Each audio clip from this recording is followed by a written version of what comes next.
Hello everyone, welcome back to my YouTube channel.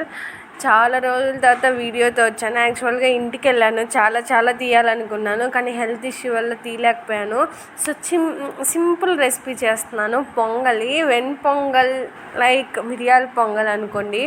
దానికి కావాల్సిన ingredients కరివేపాకు, ఎర్రగడ్డ, పచ్చిమిర్చి.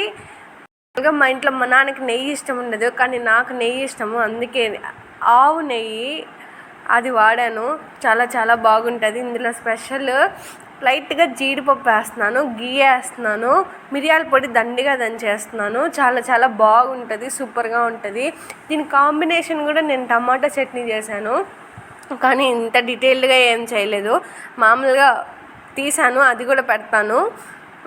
అంటే ప్రతి ప్రాసెస్ ఏం లేదు, జస్ట్ వేయించి మిక్సీకి వేసేదే కాబట్టి అదేం పెద్ద ప్రాసెస్ ఉండదు.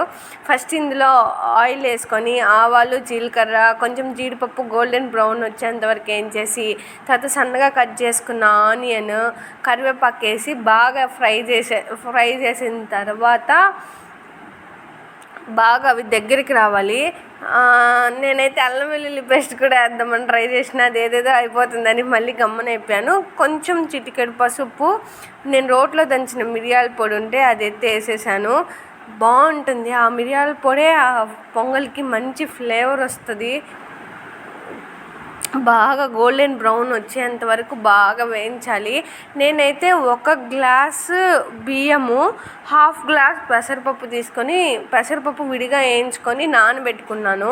సో అది యాడ్ చేసేసాము. అది యాడ్ చేసినాక అందులో ఉప్పు, లాస్ట్లో వాటర్ వేసేటప్పుడైనా ఉప్పు వేసేస్తే సరిపోతుంది.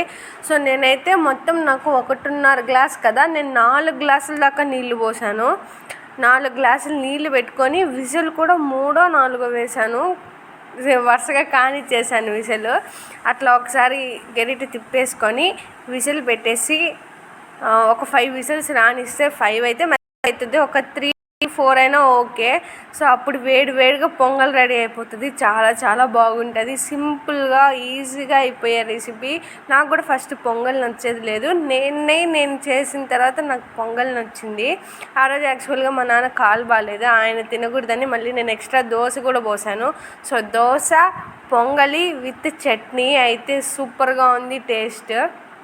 మీరు కూడా ట్రై చేయండి, బాగుంటే కామెంట్ చేయండి. సో 100 సబ్స్క్రైబర్స్ అయ్యారు. రిమైనింగ్ వాళ్ళు కూడా సబ్స్క్రైబ్ చేసుకోండి. ఇలా సబ్స్క్రైబ్ చేయకుండా వెళ్ళకండి, ఓకేనా.